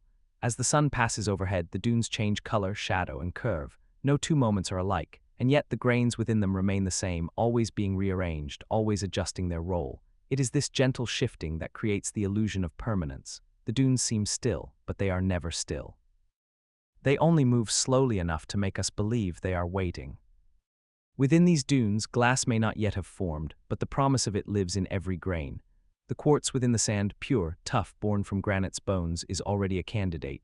If pressed, if melted, if touched by heat just long enough, it could lose its form and take on the still clarity of glass. But until that moment arrives, the grain must continue its patient drift. In some deserts, daytime temperatures rise high enough to change the surface texture of the sand. Crystalline edges round off, surfaces fuse slightly, light reflects more sharply, causing strange illusions to dance across the horizon. The air quivers, the sky doubles, pools appear in the distance, vanish when approached. These are not tricks, they are truths told differently, glimpses of what reflection can do without a mirror. Reflection in the desert is not always visual, sometimes it is emotional. The vastness opens something in those who walk through it. The silence echoes louder than any city. With no trees, no buildings, no crowds, you see more sky, you feel more sun, and beneath your feet the sand responds. It shifts with your step, it remembers the wind, it takes nothing personally and changes without complaint. This is the desert's lesson: everything is part of something else. And so the grain, though it seems to act alone, is never alone. It is part of a drift, a dune, a storm, a plain. It is carried with intention even if no one is directing it. And sometimes, when wind moves fast enough or when it collides with a cliff or a pocket of heat, the grains move in flight, not gliding gently, but in swift, sharp bursts. These sandstorms can rise miles into the sky, traveling across oceans. They carry minerals to forests. They spread warmth to cold coasts. They change the color of snow in faraway mountains. Imagine that: a grain of desert sand falling into the Alps, melting into ice, then drifting into a stream, then settling into a new silence. It may be pressed there for years before rising again, and in this way the grain becomes not only a mirror but a messenger. Some grains, caught in fierce lightning, form fulgurites, desert glass rooted in surprise. Others are found in regions touched long ago by meteors or fireballs, leaving fields of tektites or mysterious impact glass. But most grains never melt. They travel, they wait, they reflect. And yet their journey still leads toward transformation. Because every grain in the desert holds within it a structure, a lattice of atoms waiting to be unmade. And when heat arrives, not from sunlight but from something deeper, the lattice can dissolve. The grain can forget its order and become something new. That is the path to glass. That is what awaits, not promised but possible. Humans watching this landscape began to mimic it. They learned that sand, when heated enough, becomes liquid. That liquid, when cooled carefully, becomes glass. Transparent, strong, beautiful. The desert gave them the ingredient, the sun gave them the idea, and their hands gave it shape. Now we make glass windows that reflect the sky, lenses that bend light, screens that hold moving color, and still in each one is the memory of the desert, the patience of the grain, the silence of the dune, the fire of transformation. The desert, it seems, was always a teacher. It taught us how to see through, how to hold light, how to turn time into material. Even in its harshest places, the desert gives. It gives stillness. It gives simplicity. It gives mirrors, both real and imagined. And in the smallest particles that make up its body, it gives us the very beginnings of glass. Not just by heat, but by awareness. Not just by melting, but by understanding what it means to reflect. And so the grain continues. It moves with the wind, rests when the wind dies. It is not in a hurry. It does not need to reach the furnace to matter. It matters because it endures, because it changes without shattering, because it reflects without holding on. This is the desert's truth, that every shifting grain is already halfway to becoming something new. And that in every glimmer beneath the sun, a future mirror lies quietly waiting to be found. Now we return to the stillest part of the desert, where the dunes sleep beneath moonlight and the wind has paused its breath. It is in this hush, long after the sun has set and the horizon fades into velvet, that the journey of the grain feels most complete, not because it has ended, but because it no longer seeks a destination. It simply exists, folded into the fabric of a land that knows how to wait. And within that waiting, a kind of beauty emerges, one shaped not by fire, but by light. Not by melting, but by reflection. The desert at night is not empty. It holds the warmth of the day just beneath the surface. The sand cools slowly, releasing its heat like a whisper, and the stars above shine more clearly here than anywhere else, their light falling unhindered upon the open earth. Each grain catches a bit of that starlight, not visibly, not with a sparkle, but with quiet participation. Together, the sand becomes a soft reflector of the universe, a mirror made of time turned upward toward the cosmos. This is where the grain begins to feel like glass in spirit, even if not yet in form. It reflects, it endures, it moves gently with the wind. It does not need to melt to carry memory. It already holds the long erosion of mountains, the breath of rivers, the silence of stone. And now, lying beneath the constellations, it begins to understand that being still is its own kind of transformation. In the farthest reaches of deserts, places untouched for centuries, researchers sometimes find remnants of ancient glass. Not glass made by modern hands, but by events forgotten. In Egypt's western desert, the Libyan desert glass glows a pale greenish yellow beneath the sun. Its formation is still debated. Some say it was formed by a meteor airburst. Others suspect a surface impact so hot that it turned the sand into glass on contact. But regardless of how it was made, it remains a reminder that even the quietest sands can be suddenly changed. And yet, even without violence, even without heat, the desert still gives birth to mirrors. Not the kind you can hold, but the kind that change you when you look across them. You see it in the way a dune curves toward the sky, how it casts a shadow softer than velvet. You see it in the light that dances at dawn, where cool air and warm sand meet. And most of all, you see it in yourself, walking alone through an endless sea of earth, your thoughts stretching out as far as the horizon. For this is what the desert truly reflects, not just the sky, but the inner life of those who walk upon it. The grain in this context becomes a companion. It moves when you move, it stays when you stop, and all the while it carries the same lesson that change need not be loud to be real, that beauty is not in complexity but in clarity, that becoming glass is not just about temperature but about openness, a willingness to be reshaped by the light that finds you. Some grains will eventually be transformed, caught in sudden fire, drawn into human use, melted and reformed into bottles, windows, lenses. They will become tools of vision. They will help people see further, see smaller, see clearer. They will hold water, magnify detail, frame sunsets, and in those forms they will shine with purpose. But most grains will remain here, carried dune to dune, caught in endless drift. They will not melt, they will not be shaped, and yet they are no less meaningful, for they reflect in other ways. They hold space, they hold time, they hold the rhythm of a land that never stands still but always seems at rest. And that too is a kind of glass, a glass made of presence, of patience, of gentle acceptance. As dawn rises once more, the desert wakes. Shadows stretch and contract. The wind returns, slow at first, then steady. It picks up a few grains, lifts them briefly into the air, lets them dance before laying them down again. It is not chaos. It is choreography, a ballet of elements. And the grain, so small, so light, remains part of the story. It does not resist. It does not demand a shape. It reflects, it flows. And in that it teaches us something deeper than science, more enduring than art. It teaches us how to be light enough to move, clear enough to reflect, and still enough to become something more, even without changing form. This is the final gift of the desert's mirror, that in looking across its endless stretch of gold and wind, we do not just see a landscape. We see a way of being. And in every grain beneath our feet, we feel a soft invitation to shine without burning, to change without breaking, to reflect without fear. For glass, like the desert, is not just what you see through. It is what you see within. Somewhere deep within the folds of the earth, long before any mind ever dreamed, there was only pressure. Quiet, constant, invisible. It worked not in forceful bursts, but in gentle insistence. Rock pressed against rock, time pressed into silence, and within that stillness, transformations began. The planet was not at war with itself. It was simply breathing through stone, exhaling warmth and waiting. And in those hidden places, where the crust thickens and cools, the foundations of glass, thought, and memory began to form, not in flashes, but in layers. Beneath every mountain lies the story of what came before it. Not just uplift and tectonic drift, but the soft crush of sediment, the slow burial of sand and clay, the rain of dust from skies long vanished. Over time, pressure weaves through these layers like a gentle hand, and as it does, it speaks to atoms, to minerals, to the very building blocks of stone. It doesn't shout, it hums.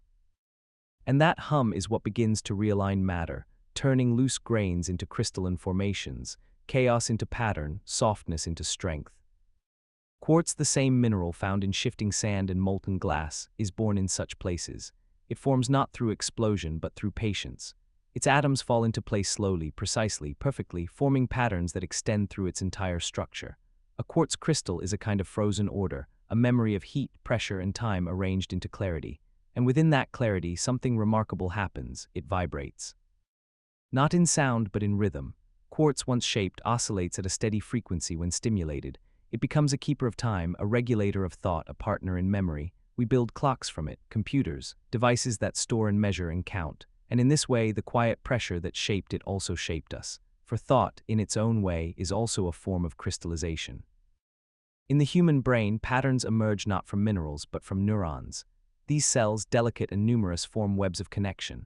Electrical signals flow across them, creating memory, emotion, imagination. And while these patterns are fleeting compared to the age of quartz, they too are shaped by gentle pressure. Not physical but lived, the pressure of experience, of repetition, of feeling. Thought is not born in force, it is born in rhythm, in cycles, in echoes. And like glass, the brain reflects, not light but awareness. It turns sensation into understanding, presence into reflection. It holds the world gently, interpreting rather than controlling. It is soft but not fragile, resilient but not fixed. And in this way, it mirrors the materials it so often creates, transparent when needed, protective when required, always quietly forming something new. The connection between quartz and thought is not just symbolic. Our technologies, the ones we use to think further, reach deeper, understand more, rely on crystals. On their steadiness, their frequency, their silence. Every digital memory is housed in silicon, a close cousin of quartz. Every measured second ticks in rhythm with crystal vibrations. Our minds, extended by tools, now echo the very stones we once walked across. But before these tools, before wires and screens, there was only the slow thought of the earth, the way it rearranged minerals under weight, the way it made crystals not for beauty but for balance, the way pressure, given enough time, always finds a shape to hold, and the way that shape, once formed, can carry memory long after the forces that created it have passed. Imagine a single quartz crystal deep in the crust. It begins as a whisper, a suggestion of order in a pool of molten rock. Silica molecules drift, drawn to one another, locking into hexagonal patterns. The temperature cools, the pressure steadies, and what was once liquid becomes solid, transparent, humming with potential. It does not move, it does not shine unless touched by light, but it remembers. It remembers the conditions that made it, the warmth, the compression, the stillness. These memories are not written in words, but in angles and bonds. And millions of years later, when that crystal is unearthed, it will still carry that pattern unchanged, intact. It will still vibrate, it will still keep time. Our thoughts too, Carr. Why patterns? The more we revisit them, the more solid they become. Not rigid but familiar, like paths worn into sand by repeated steps. Our memories shape us the way pressure shapes quartz, gently, slowly, without demand. And when we reflect, when we pause, when we allow ourselves to be still, those patterns become clearer. We see the connections, the symmetry, the meaning. And so the quiet pressure that crystallized quartz also crystallizes thought, one in stone, the other in mind, both slow, both delicate, both strong. The story of glass, too, is woven here, for glass is what happens when the crystalline pattern is interrupted, when the melt is cooled too quickly for order to form. Its atoms are frozen in place, scattered, disordered, and yet the result is not chaos. It is transparency, a different kind of clarity, one that allows light to pass without scattering, one that reveals not by being structured but by being open. In this way, the brain is also glass-like. It does not hold perfect order. It is fluid, dynamic, in constant flux. Its clarity comes not from crystal precision, but from adaptability, from its ability to let thought move freely, to respond to light in all its forms. And so we find ourselves between these two mirrors, the ordered strength of quartz and the flowing clarity of glass.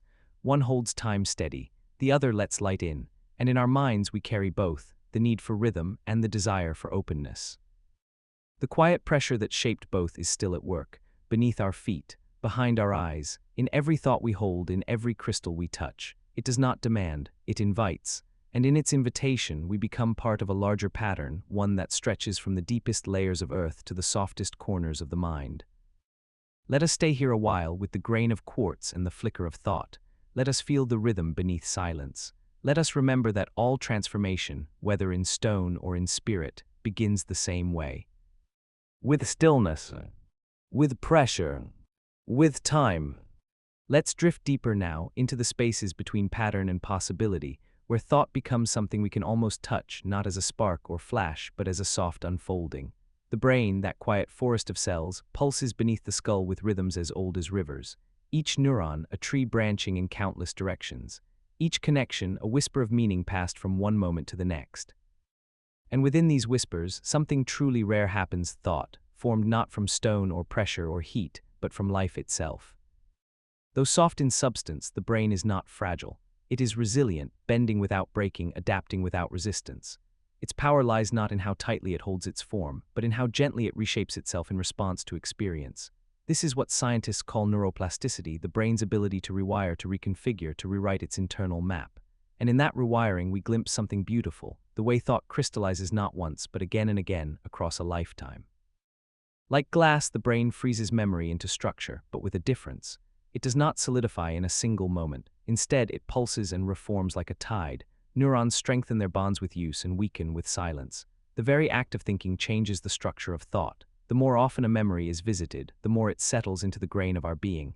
It becomes easier to recall, easier to relive. In time, that thought reflects back to us, shaping not just what we know, but who we are. This is where the echo of quartz becomes clearer. Quartz holds frequency. The brain, too, creates its own frequencies: alpha waves, beta waves, delta, theta, different patterns for waking, dreaming, resting, creating. These waves flow like music beneath consciousness. We do not control them, we ride them. And just as a quartz crystal can be used to stabilize a clock, our brain rhythms stabilize our days. When they're calm, we feel clear. When they're scattered, we feel foggy. Clarity, then, is a rhythm, not just a state. And sometimes, when that rhythm is right, when we are deeply rested, or gently focused, or just drifting near sleep, thought becomes something else entirely. It becomes reflection. Not the kind of thinking that seeks answers, but the kind that allows light to pass through. Memories surface softly. Emotions find their shape. Insights arrive not with urgency, but like leaves falling in a quiet pond. This is when the brain feels most like glass, still, open, refracting whatever comes its way. Scientists have discovered that even single thoughts leave marks, not scars, but trails. The firing of neurons changes the proteins on their surface. Synaptic connections are made stronger or weaker depending on use. In this way, thought is not invisible. It is embodied. Each idea leaves a fingerprint in the folds of the mind, each reflection a ripple. And these ripples are not lost. Even in dreams, the brain rehearses what it has felt and known. During sleep, especially deep REM sleep, our neurons fire in patterns that echo waking experience. The mind revisits what matters. It strengthens what it needs. It lets go of what it doesn't. This nightly rhythm is a form of internal crystallization, not rigid but fluid, like molten sand that cools just enough to hold its shape, then softens again with the next wave of warmth. In this way, we are always becoming. Our thoughts, like grains of silica, are being shaped by invisible forces: pressure from memory, heat from emotion, motion from experience. We are always cooling and melting, holding and releasing. Our clarity depends not on being perfect, but on allowing those changes to happen without resistance. Even the act of learning mirrors this. When we study something new, neurons fire in new combinations. With repetition, those connections strengthen. With neglect, they fade. Thought, then, is not just something we do, it is something we build. And like a crystal, it takes time. Like glass, it requires trust that even if the pattern seems random now, clarity will come. And just as sand must reach a certain heat to melt into glass, so too must the mind reach a state of readiness to change. That readiness is often quiet. It does not come through effort alone, but through surrender to rest, to wonder, to stillness. In those moments, new insights emerge. The brain, like molten silica, finds a new shape to hold. We see this reflected in creativity. Artists, scientists, poets, dreamers all speak of moments when something just becomes clear. Not through thinking harder, but through letting go. A melody appears, a solution surfaces, a vision arrives. These are not accidents. They are the result of rhythms aligning brain waves, memory paths, emotional openness. The mind becomes transparent, and in that transparency, reflection deepens. Even our deepest emotions, love, fear, grief, all follow this path. They crystallize not immediately, but over time. We do not understand them all at once. We grow into them. And as we do, they settle into the grain of who we are. Sometimes they break us open. Sometimes they soften us. But always they change our structure. They become part of our clarity. And so, like the earth shaping quartz and the fire melting sand, our lives shape our minds.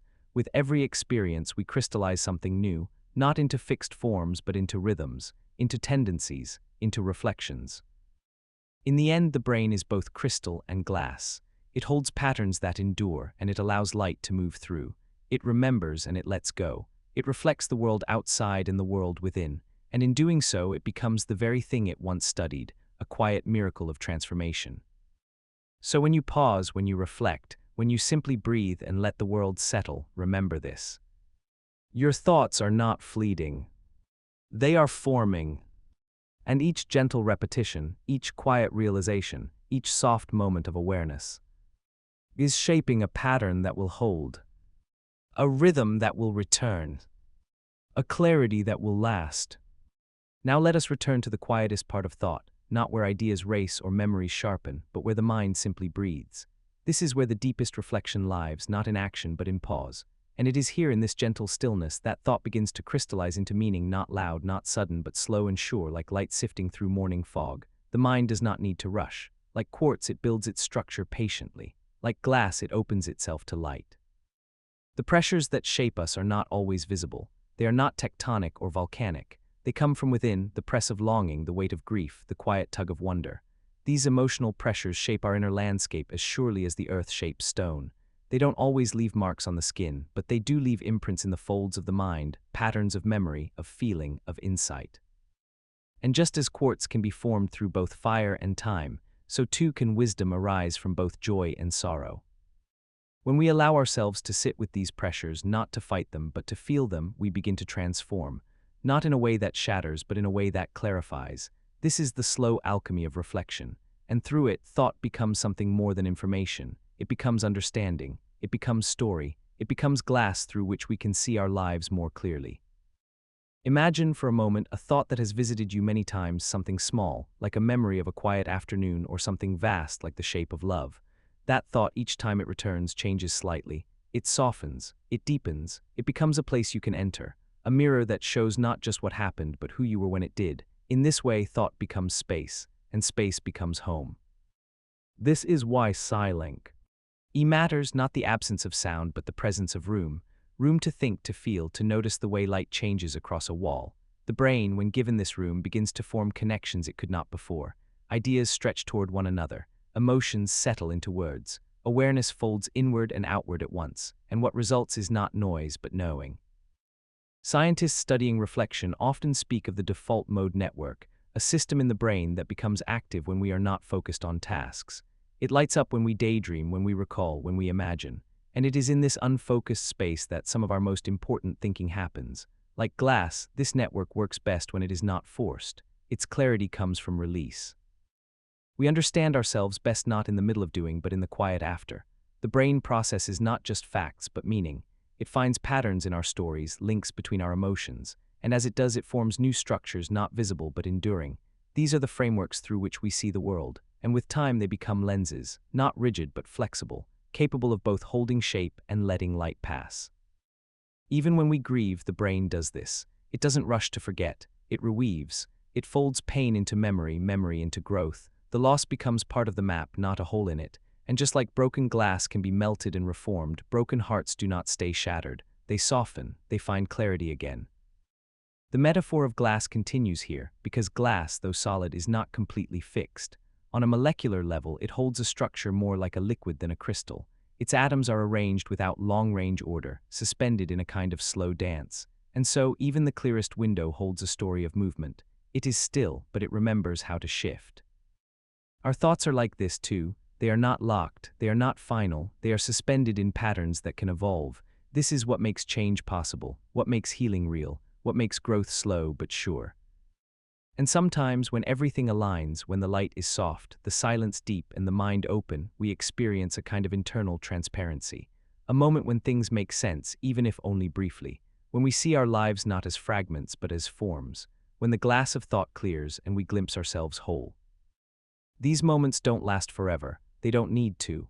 Like sunlight on crystal, their beauty lies in their passing, but their impression stays, and from that impression, new reflections begin.